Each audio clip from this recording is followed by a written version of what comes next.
All right, I think we'll go ahead and get started here. Welcome everyone to the first session this afternoon, apps, and more apps. Hopefully you're in the right place. This is the third conference in a row now. I think we've done this apps, and more apps session. It's a lightning round session, so we've got more than the traditional 3 presentations for you guys. We got 6 presentations. Each one will go 10 minutes.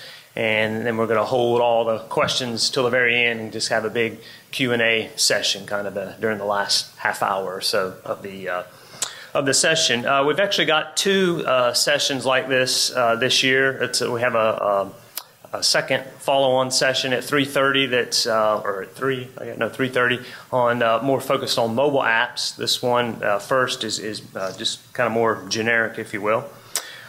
Anyway, we'll go ahead and get started. Matthew McLamb's our first speaker. He's with he's the Vice President of GIS and Operations for Geographic Technologies Group. Thanks, Matt. Thanks for the applause. All right. So over the past few years, all this comes up, I have to say that I think spiders, your tarantulas, your black widows, your brown recluses have become more and more happy with the apps that are made available to us GIS professionals. And does anybody know why that is? It's because they're web-based. Okay. I got that out of the way. I became a dad for the second time 3 weeks ago, so I've got dad jokes just coming all over the place. So with that said, let's take a look at some examples of web apps. We'll look at some other apps too and check these out. So as mentioned, I'm Matthew McLamb with GTG. Real quick, been in business 20 years actually this year, celebrating 20 years of working with local governments based out of Goldsboro. So let's check out some of these apps I'm talking about. The first one is My Government Services. This is actually a very popular app. It doesn't really get a lot of attention though from some of our clients, but we try to push this. It's an Esri app. It actually enables you as a local government professional and within local governments to really engage citizens and provide useful information to them. The City of West Hollywood is using it to show where their trash, recycling, and green waste pickup occurs. So me as a citizen, I can go in using my mobile phone or using the web, put in my address or my current location, and quickly see when my pickup's going to occur. It's also important in West Hollywood, as you can imagine, for parking. Parking is a very hot commodity, something that doesn't come cheap. So it's important for them to see what district they're in, where they can actually park, as well as street sweeping. Obviously, a lot of street parking there, so it's important for citizens to be able to see where, when street sweeping is going to occur to make sure they're not in violation and they don't get ticketed or towed for being in the way. So the My Government Services app, I would encourage you, if you haven't checked that out, to look at that. It's a very simple app from Esri to deploy and really is a big bang for the buck with getting and reaching your citizens.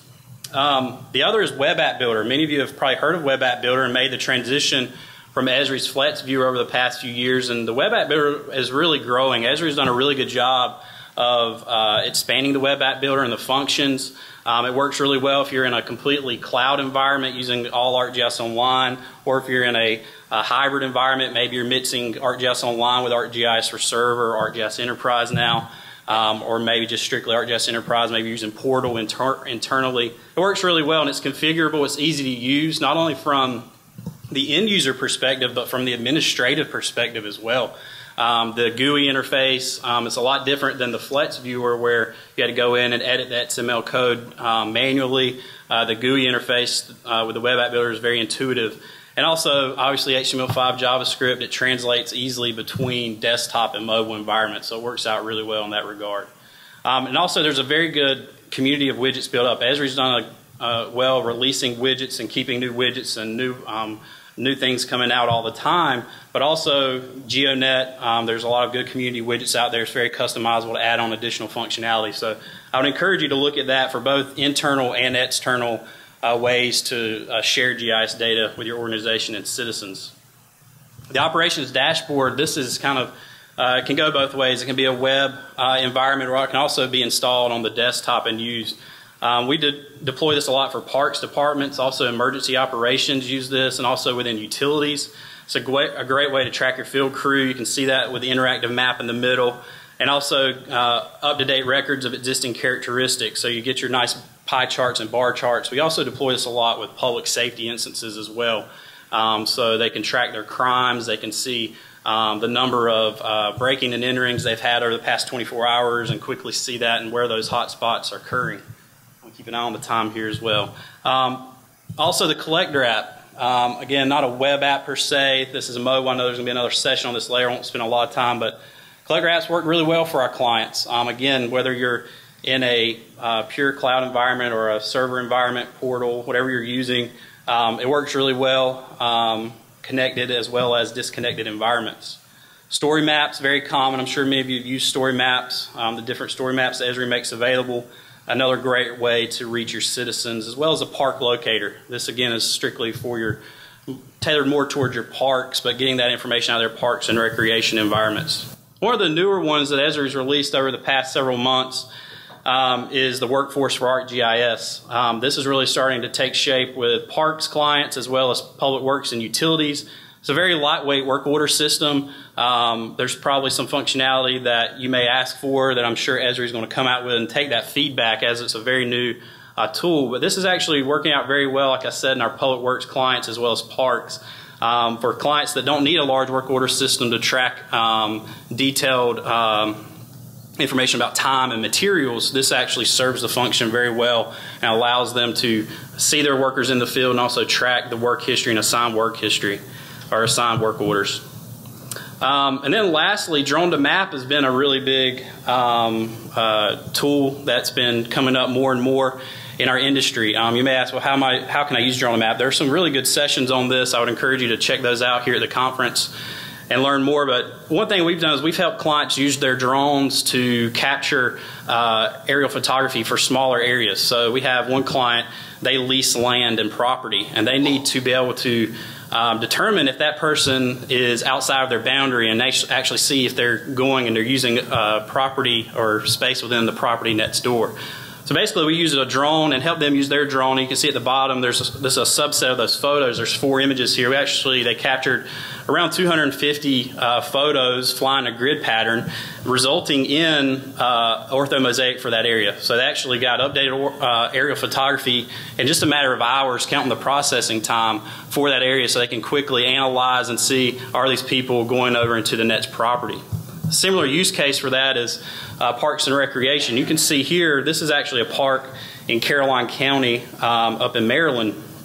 And you can see we actually have some trees represented here, the green dots.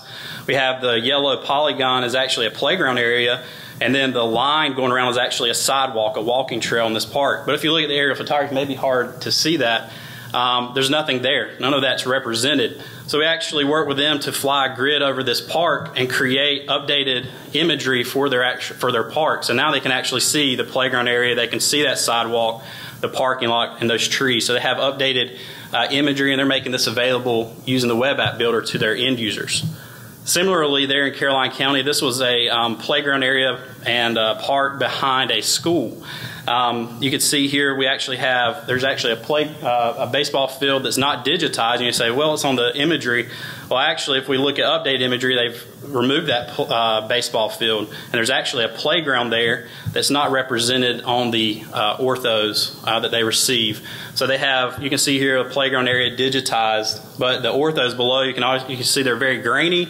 There's no playground there. But using drone technology, now they have very clear and crisp orthos for this area, so they can actually see this playground and actually get a better and more accurate representation. So we see your parks and recreation departments using this more and more because they can focus on just their park areas and get updated orthos. So with that said, I'll leave it at that. Thank you for your time, and hopefully some of this information was helpful.